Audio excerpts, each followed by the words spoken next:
Next, as we consider traditional Hawaiian instruments, I want to make sure that these things are clear to you. Some representative instruments. And if you remember back to the presentation where I talked about taking snapshots of each culture, here's a few snapshots concerning indigenous instruments.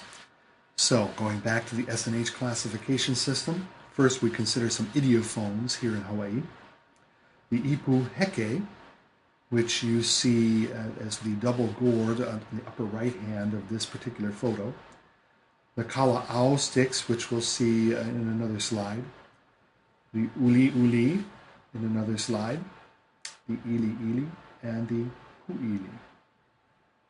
I should mention that this particular photo in this slide has the larger double gourd ipu heke, and then on the lower left-hand corner has the smaller ipu, which is the type that the dancers would use to join in on the musical accompaniment on some hulas.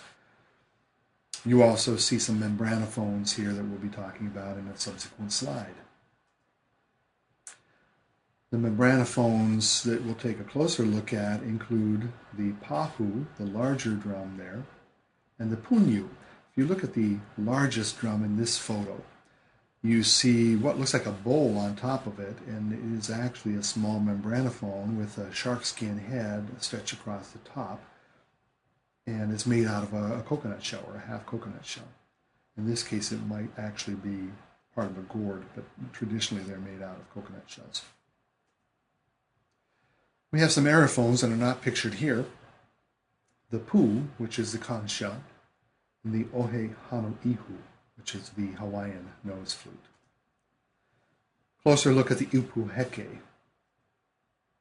It's a gourd idiophone or a double gourd idiophone. The master chanter will often use a large ipu to create a rhythm pattern and pulse for the poetry or dance.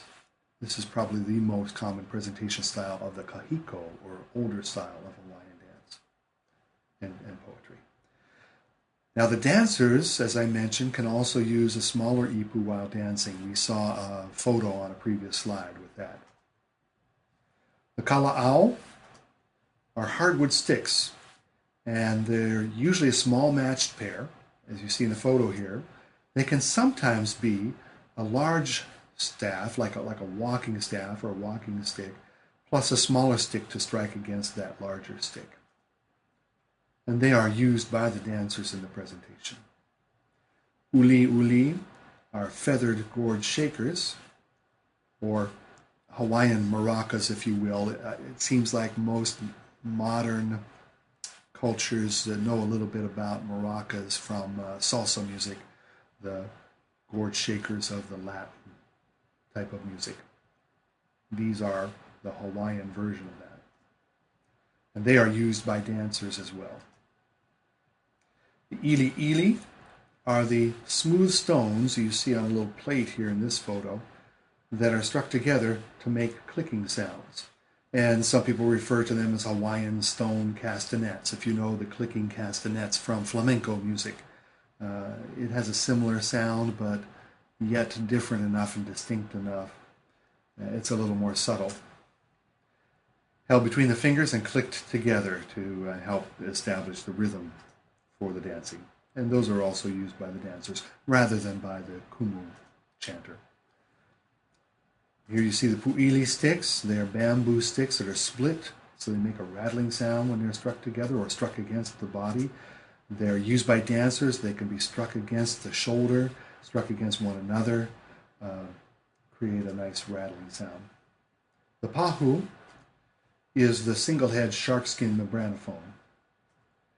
It is usually played by the kumu while chanting. So there are some chants where it's deemed appropriate for an ipu heke to be the accompanying instrument, the double gourd idiophone, and other chants, usually with some association to the heiau, the church, if you will, the plaza that Hawaiians use to practice their traditional religion, and then it has that kind of deep membranophone sound.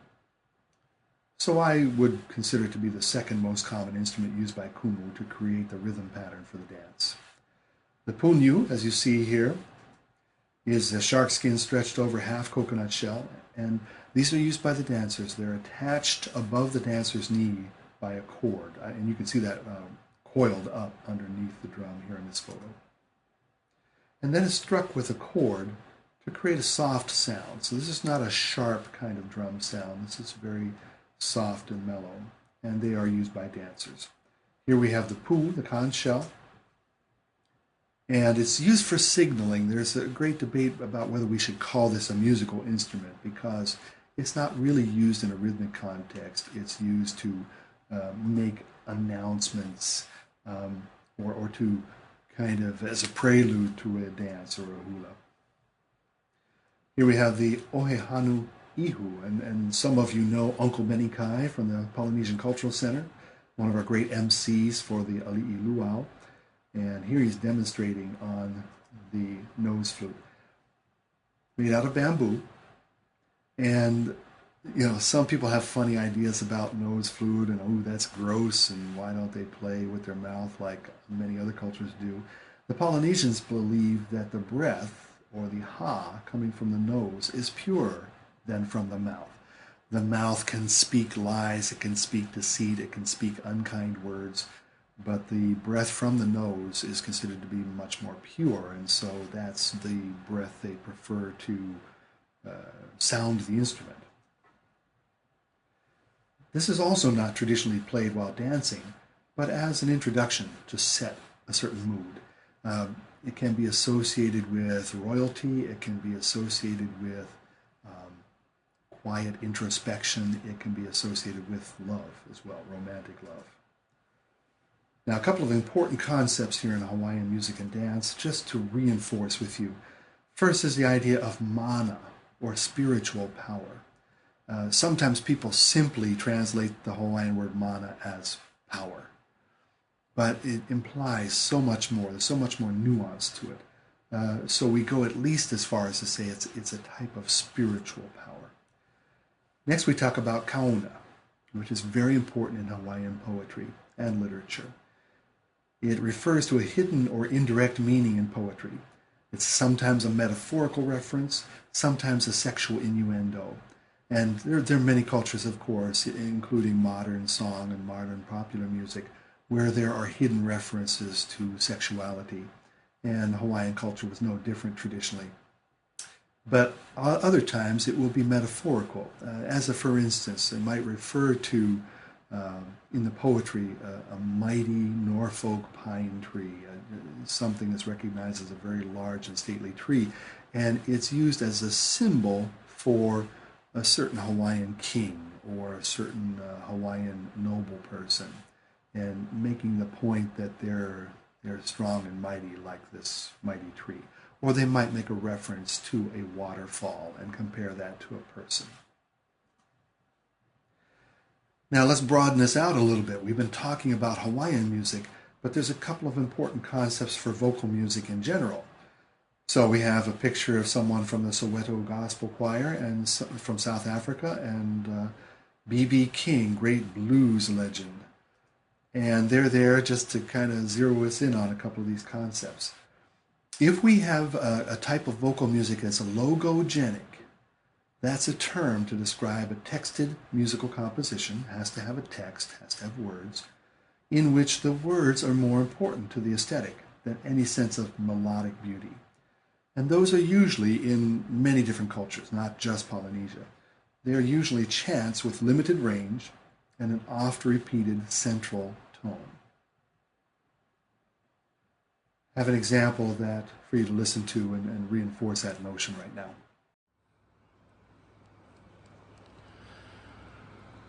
O ke ui ka huli vela ka honua, o ke ui ka huli lole kalani, o ke ui ku ka ia ka kalai, o malam malam ai ka malam. Among human cultures, the search for one's origin is universal. Hawaiians have recorded the story of their own birth in an epic creation chant called the Kumulipo.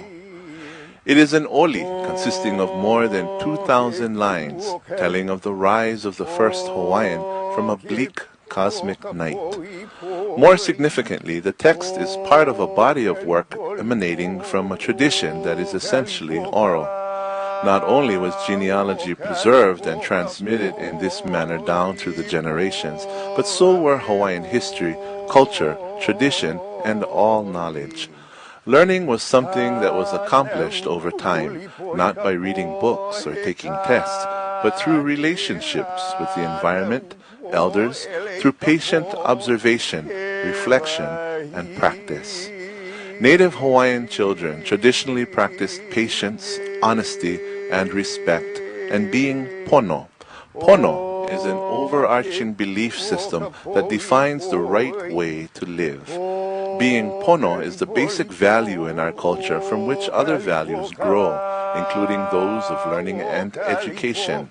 Not only could you not learn without being pono, but learning was pono. The history of modern Hawaii from the time of Captain Cook and the missionaries is a history of how this culture, with its unique values and mores, has been misunderstood by the West. It is a misunderstanding of tragic proportion that has unfortunately included misguided attempts at educating generations of modern Native Hawaiian students.